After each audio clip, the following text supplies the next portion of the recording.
우리 지지난주에도 이 본문 말씀을 살펴보았어요. 근데 이 17절의 상반절까지 살펴봤습니다. 하나님의 의가 나타나서 믿음에서 믿음에 이르게 하는 부분. 자, 오늘은 하반절 말씀을 좀 살펴보려고 합니다. 오늘도 좀 볼펜을 좀 들으셔야 되고, 그 주보에 빈자리에다 쓰셔서 집에 와서 다시 한번 봐야 될 것 같아요. 자, 오늘 로마서 1장 17절 하반절의 말씀은 구약의 하박국 선지서의 2장 4절의 말씀을 인용하고 있습니다. 자막 보실까요?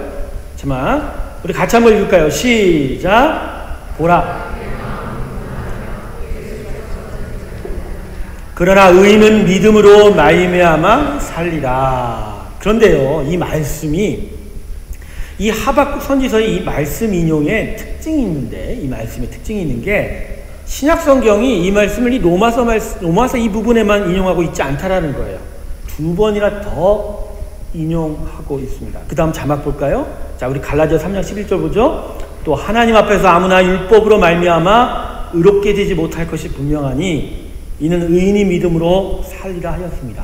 그러니까 인용이 되고 있죠. 사도 바울이 갈라디아서를 먼저 썼는데 아마도 먼저 인용한 것 같아요. 자, 히브리서 말씀 그 밑에 사도 바울의 저작은 아니지만 또 그렇다고도 여기는 사람도 있지만 하여간 10장 38절에 오직 나의 의인은 믿음으로 말미암아 살리라. 또한 뒤로 물러가면 내 마음이 저를 기뻐하지 아니하리라 하셨느니라. 그죠? 그러니까 신약 성경에 이 말씀이 얼마나 중요한 말씀이면 의인은 믿음으로 살 것이다 라고 하는 하박국 선지자의 말씀을 3번이나 반복해서 인용하여 언급하고 있느냐라는 것이죠. 오늘 시간은 여기에 대해서 집중적으로 배워보려고 하는데, 우리가 우리 삶의 정체성이 이 믿음으로 사는 거죠.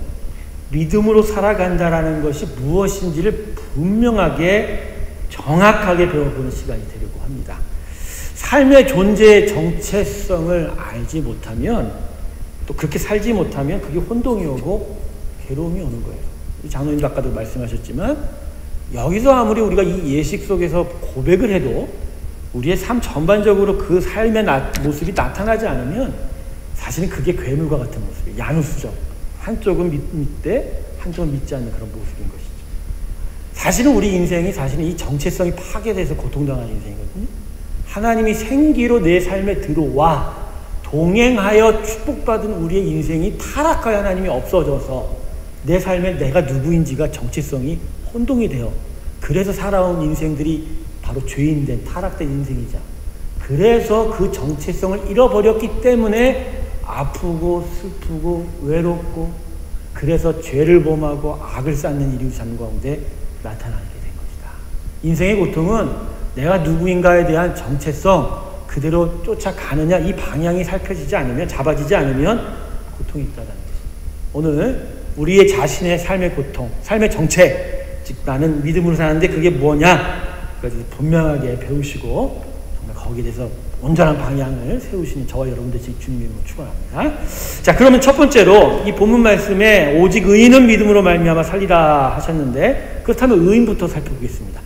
의인은 누구인가라는 거죠. 의인은 누구인가? 자, 아까 보았던 갈라디아서 3장 11절 말씀, 자 볼까요? 제가 읽어드릴게요. 또 하나님 앞에서 아무나 율법으로 말미암아 의롭게 되지 못할 것이 분명하니 이는 의인이 믿음으로 살리라 하였습니다. 자, 갈라디아서 3장 11절은 무엇을 말하려고 하는가 보면요, 그냥 여러분이 딱 봐도 첫 번째 부분은 율법으로는 의로울 수 없다 이렇게 얘기하고, 두 번째 부분은 의인은 믿음으로 말미암아 산다. 그러니까 막연하게나마 뜻이 들어올 수 있어요. 아, 율법과 의인이 된다는 것의 상관관계가 뭐냐, 여기서 가르쳐주고 있거든요. 쉽게 설명하면 다음과 같습니다. 율법으로는 누구도 하나님 앞에 의인이라 인정받을 수 없다라는 거죠. 하나님 보시기에는 모든 인생은 아무리 율법을 지키려 노력을 해도 완전하게 지킬 수 없어서, 또 그렇게 지키려고 하는 마음도 없기에 죄인으로 인정할 수밖에 없다. 그래서 하나님께서는 의인은 믿음으로 산다라고 이렇게 선포하신 것이죠. 확실하게 뜻이 잘 안 들어와요. 그래서 이 의미를 좀 더 분명하기 위해서 이번에는 베드로전서 3장 18절 말씀 보겠습니다. 적고 계세요, 여러분? 적으셔야 돼요.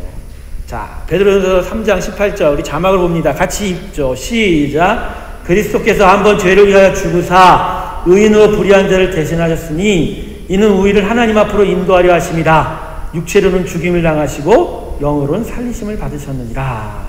자, 예수 그리스도의 십자가가 우리를 어떻게 만들어주는가에 대해서 이것만큼 정확하게 설명해 주는 말씀은 없어요. 자, 죄에 대해서 의인으로 불의한 자를 대신하셨다라는 이 상반절의 말씀은 예수님이 십자가에 우리 죄 때문에 죽은 거예요.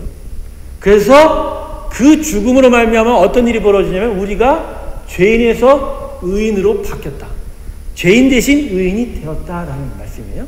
그래서 그 하반절 중반절에는 우리를 하나님 앞으로 인도하려 하십니다. 그래서 우리가 의인이 됨으로 말미암아 하나님 앞에 하나님 보시기에 합당한 죄인이 아니라 어둠이 아니라 빛의 진리의 자녀가 되게 하셨다라고 합니다.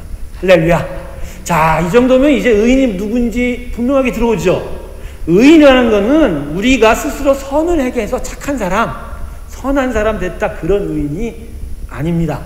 십자가 예수 그리스도의 공로로 인해서 의로워진, 언제나 우리는 죄인이지만 예수 그리스도의 십자가로 말미암아 의로워진 의인을 말하는 것이죠. 근데 여기서 여러분 속으로 그럴 거예요.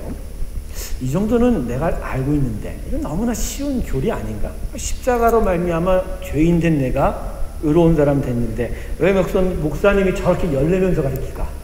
왜 그럴까? 왜 쉬운 걸? 아닙니다, 여러분. 여기엔 너무나 중요한 이유가 있어요. 이걸 잘못 해석해서 우리가 우리의 삶의 정체성을 혼동한다라는 것이죠. 의인이 누구인가라는 이 부분이 너무나 중요해요. 왜냐하면 여기엔 이런 의미가 포함되어 있기 때문입니다. 자막 볼까요? 자, 한번 하나씩 우리 읽어볼까요? 시작. 우리 두 번째, 세 번째, 이게 아니라는 거예요. 이게 아니에요.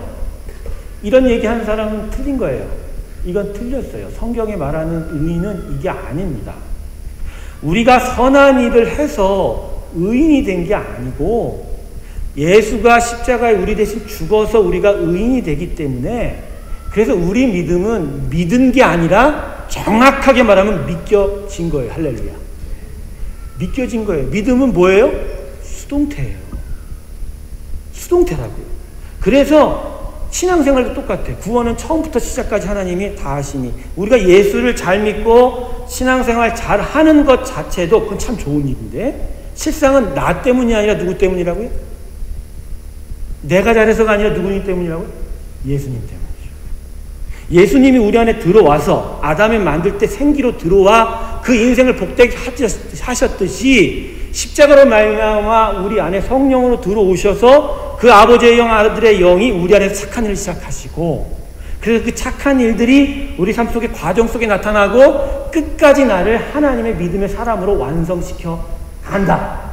그러니까 내가 잘 믿어서 내가 하나님의 복을 받은 게 아니라 하나님이 내 안에 예수를 믿게 하심으로 말미암아 그 복이 내게 들어왔다는 것이죠. 할렐루야.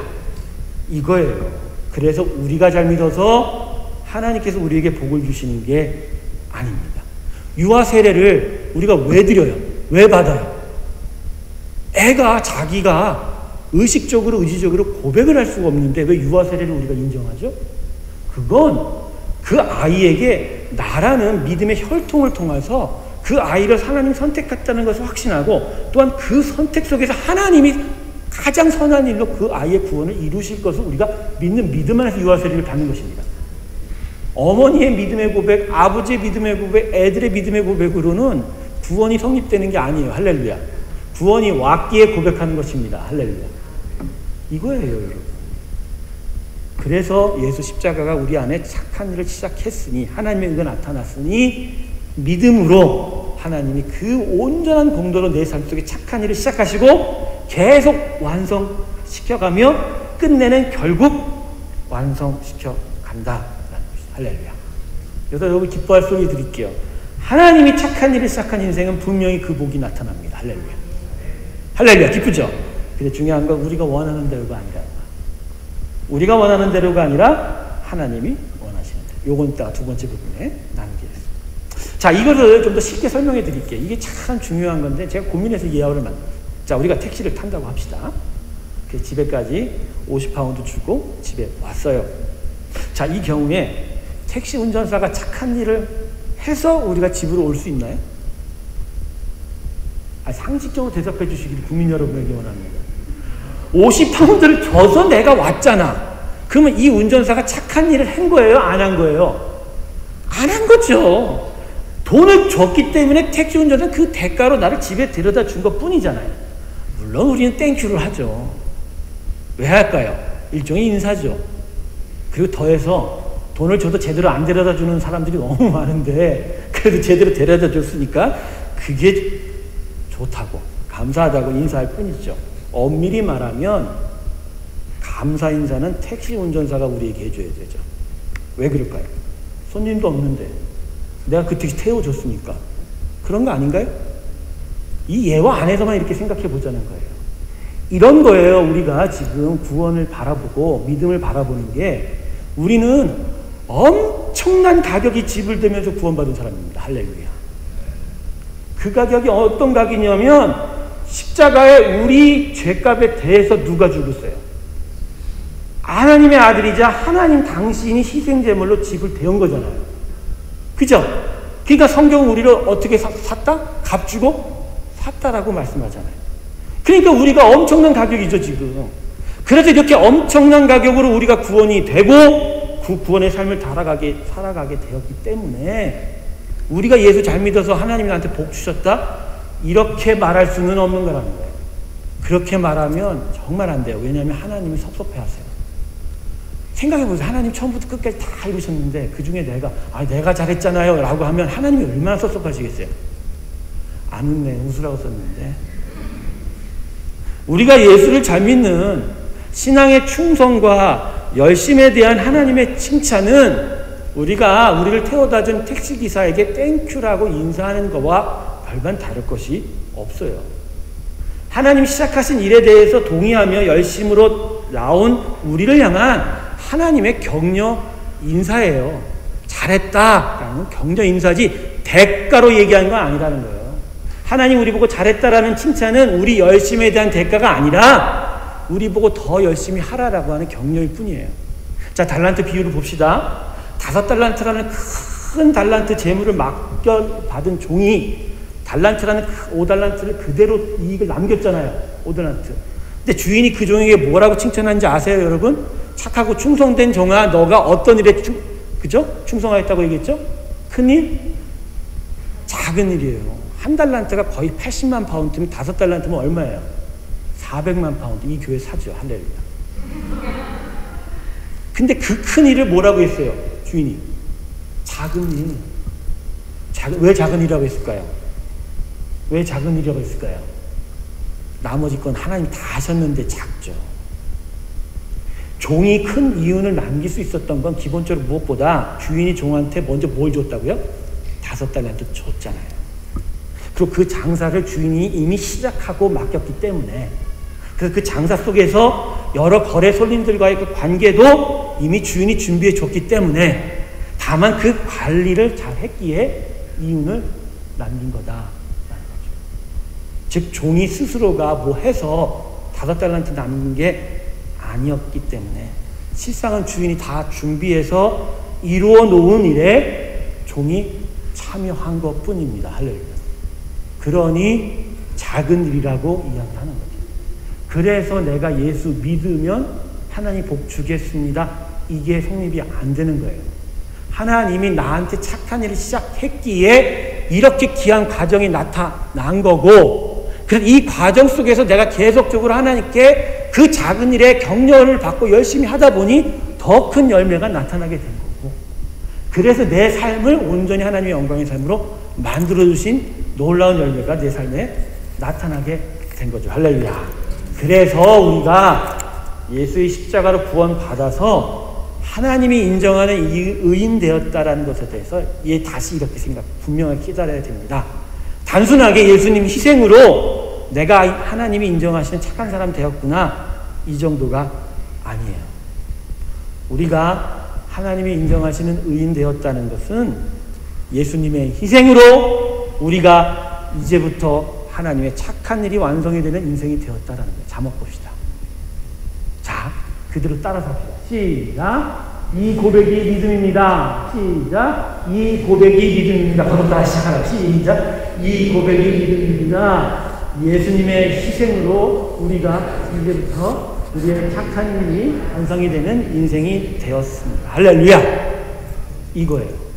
그러니까 의인이다라고 하나님이 부르실 때는 내가 착한 일하고 내가 열심으로 살아서 의인된 게 아닌 내가 너를 선택하여 완성시키겠다라는 선언이고 그러기에 너의 그 선언 속에서 너는 그렇게 이룰 나를 믿으라라고 이야기를 하는 거예요.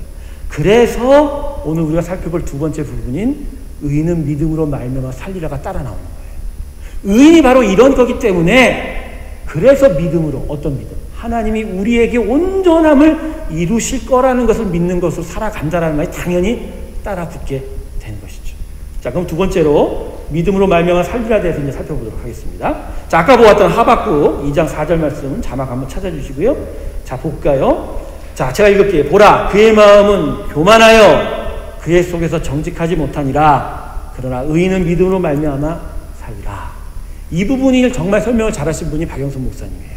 박영선 목사님이 8권의 로마서 강해 중에 첫 번째 권에 바로 이 본문을 설명할 때 참 이 부분에 대해서 잘 설명하고 계세요. 하박국 선지자의 이 선지서의 배경을 제가 한번 설명해 드릴게요. 자, 이 말씀은 하박국 선지자에게 하나님께서 직접 들려주신 음성이에요. 의인은 믿음으로 말미암아 살리라. 이 말씀의 배경은 이렇습니다. 시기는 남유다 왕국이 멸망하기 직전이에요. 자, 바벨론 제국이 질풍처럼 남유다 왕국을 씹어삼키려고 지금 추격해 공격하러 오는 가운데 하박국 선지자는 하나님께 고통스럽게 하소연합니다. 하나님 어떻게 하나님의 선택한 이스라엘 백성에게 이러실 수 있습니까? 하나님 복 주시겠다고 하신 이스라엘 백성에게 어떻게 이러실 수 있습니까? 어떻게 저 이방 우상을 섬긴 저 이방인들에 의하여 이스라엘이 멸망하도록 하실 수 있습니까? 하나님 정말로 야속합니다. 그랬더니 하나님이 이 2장 4절 말씀을 주는 거예요. 하박국에 그 음성을 주신 거죠. 너희가 의인이기에 믿음으로 말미암아 산다.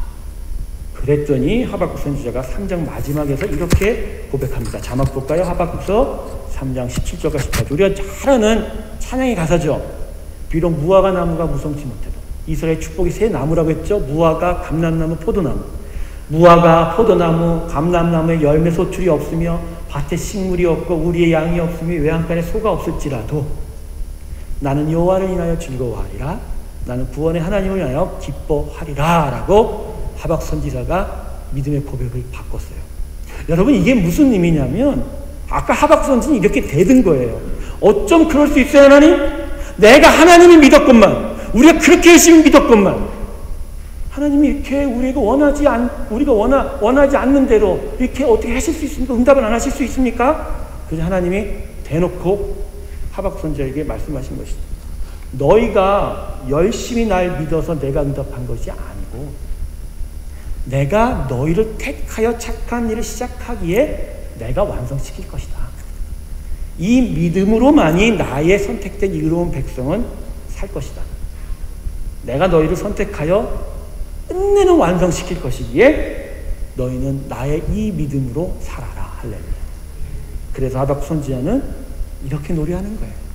내가 원하는, 우리가 원하는 그 모든 것이 안 이루어져도, 그래서 먹을 채소와 열매가 없고 소와 양이 없어도 난 하나님을 기뻐할 것이다. 왜요? 결국은 하나님이 나를 가장 선하고 의롭게 완성시킬 것이기 때문입니다.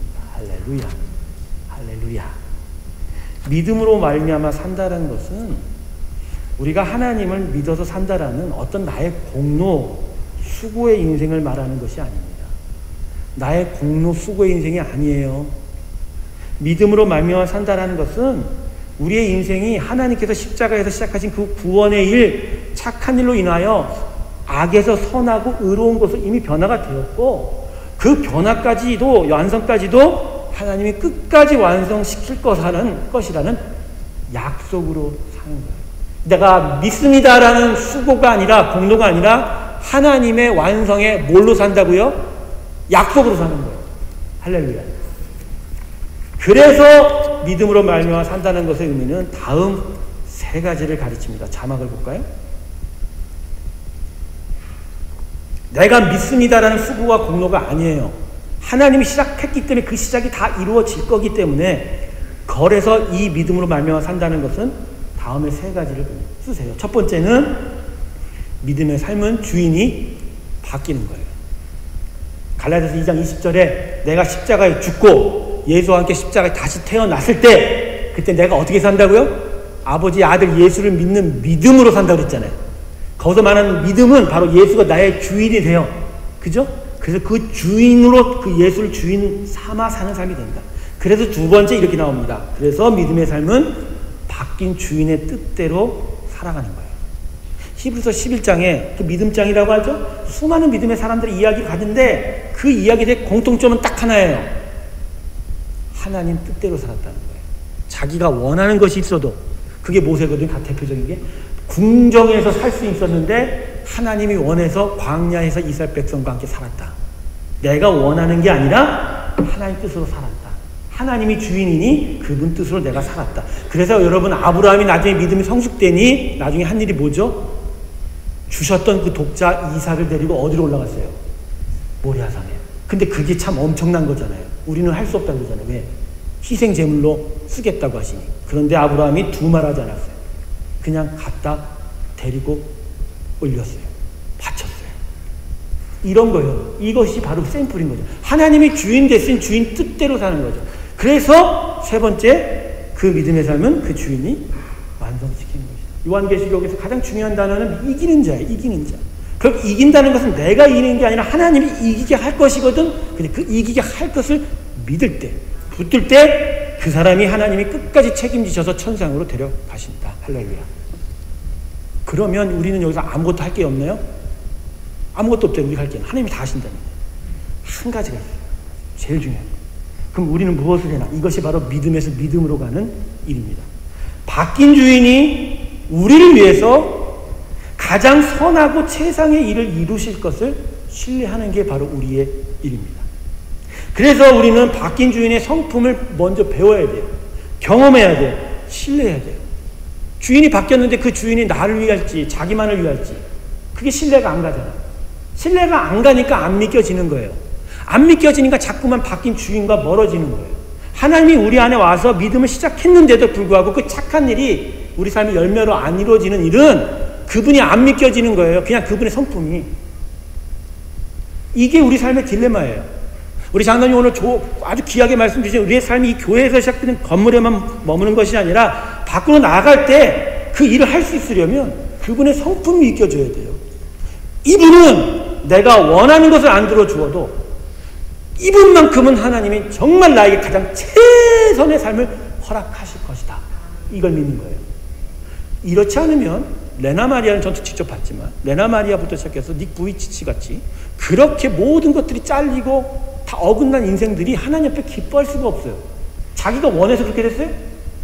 근데 그 사람들이 왜 그렇게 하나님을 찬양할까요? 자기가 원하는 것이 없어도 만족이 되니까. 할렐루야. 만족이 되는 거예요. 하나님 가장 좋은 것을 우리에게 하셨기 때문에. 그래서 이 믿음의 세 가지를 기억하면서 우리가 해야 될 일은 이분이 나에게 이 세상에서 가장 선하고 최상의 삶을 나에게 허락할 것이라고 믿어야 합니다. 할렐루야. 물론 그렇죠. 근데 그렇게 위로받는데 정말 어렵더군요. 돈도 없고 뭐 세상에서 참 비참하고 비천하게 살기도 한다고. 근데요, 그게 다 의미가 있어요. 저는 제 인생이 그래요. 저도 25세 큰 병을 얻어서 그 대기업 사원에서 쫄딱 망해서 3년 만에. 그래서 신학교 들어가서 신학교에서 큰 신학교 나오진 않았어요. 그리고 여기까지 왔죠. 그런데 이 분명한 복음의 선포 안에서 저는 신뢰합니다. 저는 분명히 지금 큰 자가 아니에요. 너무나도 작은 자예요. 그런데 이 작은 자에 대한 인생 속에 불평과 불만보다는 오히려 만족이 더 큽니다. 오히려 되돌아보니까 내가 계속적으로 그 큰 자리에 있었으면 난 정말로 되돌릴 수 없는 멸망의 골짜기로 갔을 거예요. 하나님이 나한테 그걸 허락하지 않은 이유는 내가 멸망당하지 않게 하기 위함이었다라는 거예요. 할렐루야. 당뇨병 환자에게 정말 당분이 많이 든 케이크를 주면 돼요, 안 돼요? 돼요, 안 돼요? 안 되는데 그 사람은 정말 그걸 먹고 싶거든? 근데 안 주는 사람의 마음을 그 사람이 이해해야 돼. 주면 죽이는 건지 안 주는 게 살리는 거잖아요. 그 케이크. 그래 안 그래요? 그러니까 안 주는 거잖아. 안 받으면 단 걸 못 먹으니까 아프긴 하지만 그게 인생의 행복입니까? 가장 큰 행복입니까? 아닙니까? 행복이 되죠, 안 돼요? 돼요, 안 돼요? 지금 누가 그럴 거야? 그래도 한 번은 먹어도 되겠지. 먹어도 되죠. 그러니까. 그러나 중요한 건 구원의 일에 있어서는 단 한 번만 어긋나도 방향이 너무나 달라지게 되는 것입니다. 그래서 우리는 바뀐 나의 주인, 예수 그리스도의 성품, 그분을 보내신 하나님 아버지의 성품을 배우고 경험하고 신뢰해가는 것이 중요한 거예요. 그런데 그 성품을 어디에 기록했냐고. 목사가 가르쳐주는 것이 아니라 어디에 기록되어 있냐고요. 성경이에요. 그래서 말씀 읽으라는 거예요. 말씀은 절대적으로 익혀져야 됩니다. 할렐루야. 말씀을 배울 때 그 안에서 하나님 성품을 배워요. 그래서 신뢰하면서 점점 하나님이 가까워져 가는 거예요. 그러기에 로마서 1장 17절 오늘 말씀의 상반절은 복음에는 하나님의 착한 일이 나타나서 우리를 그분이 완성시키는 그 믿음에 대하여 믿어가게 하신다. 할렐루야. 그래서 말씀 안에서 내가 신뢰가 되는 거예요. 신뢰가. 이게 서로 잡히면 내가 원하는 것이 안 나타나도 방방 뜹니다. 그냥 기쁜 거예요. 왜? 하나님이 최선의 일을 하실 것이다. 여러분 이게 안 되면 죽음의 앞에서 여러분 그 죽음의 고비를 절대 못 넘어갑니다. 죽음은 우리가 외면하고 있지만 반드시 다가옵니다. 그리고 그 죽음은 여기 있는 모든 저와 모든 사람이 경험하고 싶지 않은 것들이에요. 그런데 반드시 와요. 우린 살고 싶지 죽고 싶지 않아요. 그런데 그걸 넘어가려니 이 죽음을 고통스럽게 넘어가는 게 아니라 이 죽음도 하나님이 나를 향하여 주신 축복이다라고 받아들여야 된다는 거예요. 그게 믿음인 거죠. 그런데 그걸 넘어서니 하나님이 약속하신 놀라운 땅이 있더라. 할렐루야. 그래서 주인이 바뀐 인생, 그 주인이 나의 삶 속에 가장 최선의 일을 하신다라는 것을 믿음으로 말미암아 사는 의인의 인생, 이게 바로 우리의 인생이다. 할렐루야. 사랑하는 성도 여러분, 이게 우리에게 너무나 복된 소식이에요. 어떤 수고와 공로가 아니라 그분이 십자가에서 하신 가장 착한 일이 나를 그렇게 완성시켜 갈 것이라는 것입니다. 다만 그 주인의 바뀐 뜻을 그분의 성품에 의지하여 신뢰하며 나아갈 때 복된 영적 만족과 축복들을 쌓아가게 된다. 그게 믿음입니다. 그 믿음이 우리 가운데 있기를 주님의 이름으로 축원합니다. 말씀을 정리할게요. 참된 믿음은 바로 하나님 십자가에서 나를 위하여 그 모든 것을 다 주었다는 것을 믿고, 그래서 그분이 이 계속하여 하실 일들에 대해서 신뢰하고 순종하며 나의 인생을 들여가는 것입니다. 그럴 때 그분이 나의 삶을 정말 선교의 삶으로 쓰시고 싶다면 그렇게 헌신해 가는 것입니다. 나의 삶을 나의 사업장에서 정말 귀한 일상의 본보기로 세워져 가고 싶다면 그렇게 변해져 가는 것입니다. 그럴 때 우리는 진정으로 믿음으로 말미암아 사는 하나님의 인정하는 의인 될 줄로 믿습니다. 이 귀한 일이 저와 여러분 가운데 이제부터 더욱더 왕성하게 이루어지기를 주님으로 축원합니다. 기도하겠습니다. 감사하신 하나님 아버지, 오늘 하나님께서 우리에게 정말